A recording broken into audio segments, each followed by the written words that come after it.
Alright guys, and welcome back to a puzzle review. This one is coming directly from Rubik's. This one is a Rubik's kind of cube. It's a tiny 2x2. Right here you can see it, it's really small. And we're gonna start by talking about how it moves. Well, it's pretty straightforward. Turn the faces as you would do on the 3x3. So it's the exact same mechanics, but yeah, we're not going to take too much time on talking. But yeah, we're not going to talk too much about how it moves because it's fairly straightforward. So let's start with the size comparison. Well, obviously it's a lot smaller than the normal 3x3. I would say it's a little bit less than half its size. So you could fit two of the same cube, plus you would have a little spot on top that you couldn't fill up if you had two. So it's smaller than half its size. So I'm gonna give it a smaller than the 3x3 from Rubik's. Turning quality. Well, it's got the same mechanism as any other 2x2. For me, I've had bad experiences with 2x2s, meaning that at some point they would break. There is something inside it that would break, and then they would either become unusable or they would always fall apart while playing with it.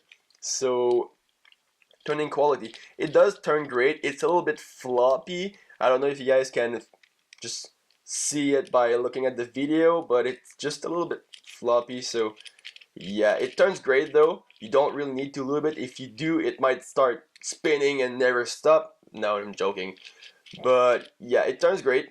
I just feel like it's fragile and it will break at some point. So turning quality, it does turn great. I'm gonna give it a 6 on 10, just because it's not perfect, and it would really be great if it would feel better in my hands.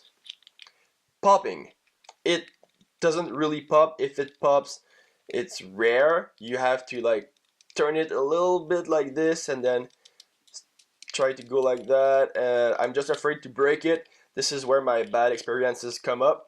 When I'm trying to do like this and then turn it, I'm afraid to break it. It's always like this. When I try, I break it. So I'm not gonna try to pop it. That means that if it pops while you're playing, it's either broken or you're lucky and you can just put it back together. And again, if it's not broke, when it pops up while putting it back together, you're probably gonna break it if you don't know what you're doing. So be careful with it. Don't be too rough with it, otherwise it might break, pop, or whatnot. So popping quality, I'm gonna give it a 3 on 10 because not that it pops really often, but just if it pops, you're screwed or so. So yeah. Difficulty. Well, obviously it's easier than the 3x3 because there is the middle layer that's missing, so you don't have to do your cross and middle layers while solving it because it's only corners.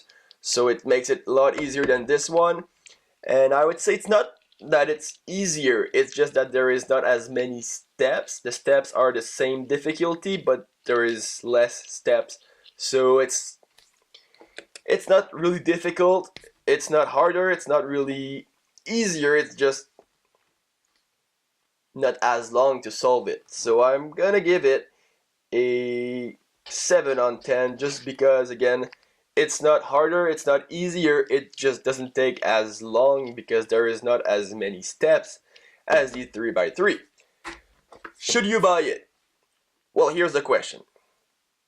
It's an easy cube. It takes less than 20 seconds to solve.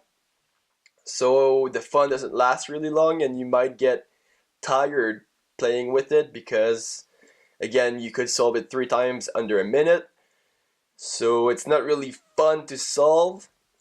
So I'm gonna go ahead and say you should not buy it just because, again, it's too easy, too quick to solve. You won't have enough time to enjoy it unless you're doing it multiple times. But that's not my thing. It's up to you at that point. So again, guys, it's a really cool cube, easy to solve, couple seconds, and it's the tiny 2x2 from Rubik's. I hope you guys enjoyed that video. If you did, please like the video, subscribe, go check out my Facebook page, and again, guys, thanks for watching and have a good day.